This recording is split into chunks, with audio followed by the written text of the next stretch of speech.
तो स्टूडेंट्स ये रही आपकी प्रॉब्लम नंबर 1.5 जिसके अंदर वो कह रहा है what is the mass in both slugs and kilograms of 1000 LBM. अब 1000 एलबीएम का क्या मतलब है? ये असल में आपको वेट की वैल्यू दी गई हो या पाउंड्स की फॉर्म में। This is your weight value in pounds L B. ठीक है, सिर्फ एल बी लिख लो, एम लिखने की ज़रूरत नहीं है। और एल बी आपको पता है किसके बराबर होता है? एल बी बराबर होता है स्लग्स फीट पर मीटर, फीट पर सेकंड सॉरी, और पर सेकंड स्क्वायर होता है 1 LB। ये आपको बताता है, चलो मैं पहले ही 1 LB is equal to slugs 1 slugs feet पर सेकंड स्क्वायर। ठीक है, ये फार्मूला होता है। तो अब मुझे W से मैस हासिल करना है। ठीक है, इस W से मैस हासिल करना है स्लग्स में भी और केजी में भी। स्लग्स में हासिल करना तो काफ़ी इजी है बच्चों। पहले नंबर पे तो आपको ग्रेविटी की वैल्यू जो है वो चाहिए होगी किस फॉर्म में? देखें, ग्रेविटी की वैल्यू वैसे तो होती है ये देखें, ग्रेविटी की जो वैल्यू है, ग्रेविटेशनल सॉरी एक्सलरेशन, ग्रेविटी क्या क्यों, ग्रेविटेशनल एक्सलरेशन की वैल्यू होती है 9.8 मीटर पर सेकेंड स्क्वायर।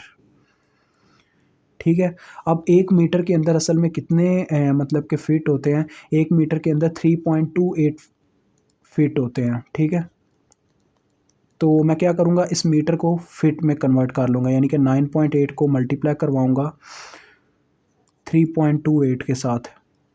तो जैसे ही इसके साथ मल्टीप्लाई होगा तो देखते हैं कितना बनता है। 9.8 मल्टीप्लाई बाय 3.28, 32.14 फिट पर सेकंड स्क्वायर। ठीक है, ये आपकी ग्रेविटेशनल एक्सेलरेशन कन्वर्ट हो गई फिट पर सेकंड स्क्वायर में। अब देखें, अब आप सिंपल देख सकते हो डब्ल्यू और जी को, अगर यानी W is equal to M G होता है, एम आपका यानी स्लग्स में अगर होता तो फिट पर सेकंड स्क्वायर से काम बन सकता है। अब आप मैथ्स निकाल सकते हो ईजिली। ये देखो मैथ्स बच्चों, जैसा कि हमने मैथ्स को निकालना है दो फॉर्म्स में। ठीक है, अब एक आपके पास फार्मूला, आप जैसा कि जानते हो हमारे पास होता है according to Newton second law of motion के अकॉर्डिंग फार्मूला ये हमारे पास होता है F is equal to M A, यानी कि एक फोर्स किसी भी बॉडी के ऊपर लगती है तो एक्सलरेशन के अकॉर्डिंग मतलब लगती है। जितना एक्सलरेशन ज़्यादा उतनी ज़्यादा फोर्स लगेगी, और जितना मैथ ज़्यादा वो भी एक लिहाज से चलता है फिर काम। तो अगर ग्रेविटी लग रही है, मतलब एक बॉडी के ऊपर मैस यानी अर्थ की तरफ से फोर्स लग रही है, तो उसके ऊपर ग्रेविटेशनल एक्सलरेशन वर्क करता है, यानी W is equal to M G हो जाता है ये फार्मूला, ये चीज़ बन जाता है। और यहीं से देखें हमें मैस मालूम करना है, तो मैस यहीं से फार्मूला बनेगा, मैस इधर ही रह जाएगा और ग्रेविटी उधर बटे में चली जाएगी। ये देखें डब्ल्यू डिवाइडेड बाय जी। अब देखें डब्ल्यू आपके पास किस फॉर्म में है? डब्ल्यू आपके पास है 1000 LB, यानी 1000 पाउंड, जो कि इसके बराबर बनता है। देखो 1000 पाउंड, यानी पाउंड को आप इस फॉर्म में लिखो ना, स्लग्स फीट पर सेकंड स्क्वायर। यूनिट साथ में लिखोगे तो आपको ये कन्वर्जन समझ में आ जाएगी, ये यानी किस तरीके से एक फॉर्म से दूसरी फॉर्म में कन्वर्ट होगा।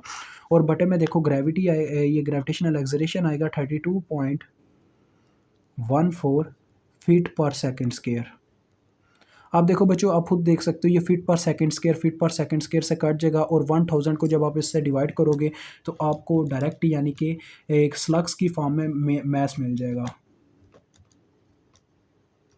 ठीक है, ये समझने वाली बातें होती हैं। तो 31.1 स्लग्स आपके पास मैस आता है, 31.1 स्लग्स। अब आपको मैं बताता हूँ, आप अपने मैस को, ये आपका ना एक पार्ट हुआ है, आपने भी अपने मैस को कन्वर्ट किया है स्लग्स में, इसी को आप कन्वर्ट कर लोगे, आप किस फॉर्म में ले जाओगे इसको? केजी की फॉर्म में। बच्चों देखो, एक स्लग्स के अंदर ना, एक स्लग के अंदर असल में होते हैं 14.59 केजी, इतने केजी होते हैं एक स्लग के अंदर।